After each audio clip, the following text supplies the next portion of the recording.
Hi, this is Stephanie. Today we're on Museum Island in Berlin.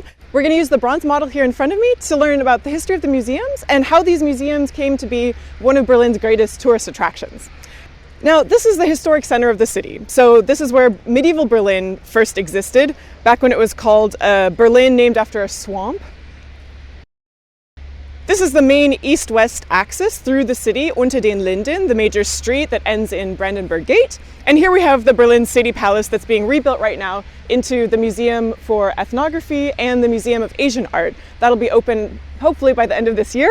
That's all going to be in here.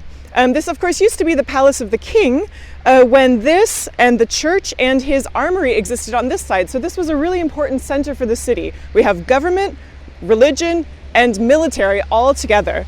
So when the king made the decision to erect this building here, this was the first museum in Prussia and one of the first in Europe. Not the very first, because the French had already beat him to it because of the French Revolution, when many of the palatial art collections had been popularized, had been democratized. The German kings were looking to France, realizing they needed to do something similar before the guillotine came into play. So they erected a museum before it came to a revolution in Prussia. That means it was one of the very, very earliest museums. So the first museum that was built on the island was the Altes Museum. It means the Old Museum, but of course, as soon as it was built, it was not called the Old Museum. It was called the Kingly or the Royal Museum, because the king's art collections went into this building. Now, when this opened, it had collections of Greek and Roman art because that's what the king had collected. And we'll see that that's still the same to this day. This is the center of Greek and Roman art on Museum Island. Now, the second museum built on the island was this one. We now call it the Neues Museum because, of course, this museum already existed. The new one, Neues Museum, was the second one built on the island. Now, this had a whole history of industrial design behind it that made it a really important building for its day. Where the Altes Museum was important for being the first museum in Prussia, the Neues Museum was important for showing all sorts of new technology that the architects were using.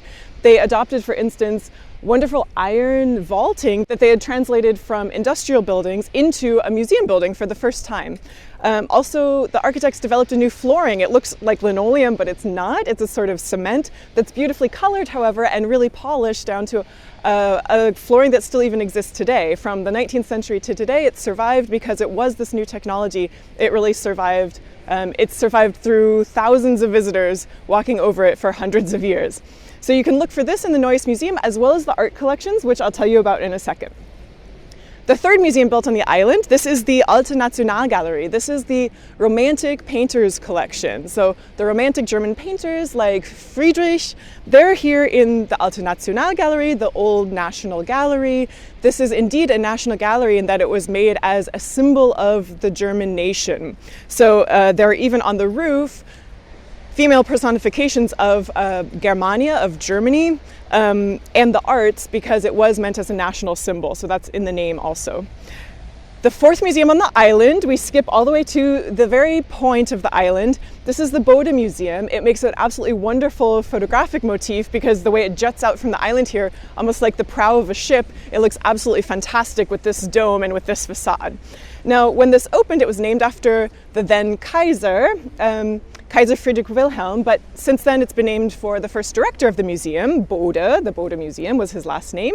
Until that point, sculpture galleries and painting galleries were separate, and Wilhelm von Bode, the museum director, brought them together. So all of a sudden, the visitors could experience the way paintings and sculptures would have been exposed at the time in the early 20th century when he was making these galleries, rather than in a sort of academic, artificial way in which only paintings are shown together, or only sculpture, or only furniture. He brought all those together.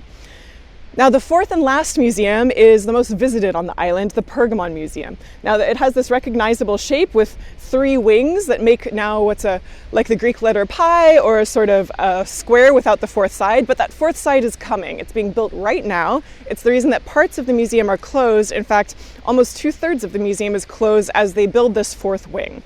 Now, this wing is still open, and this houses the Museum of Islamic Art, which we'll see, also of some ancient Babylonian art. I'll tell you about that in another video.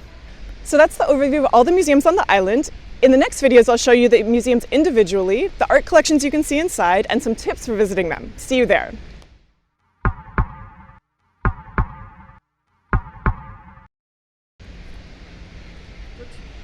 Oh, this is so nice.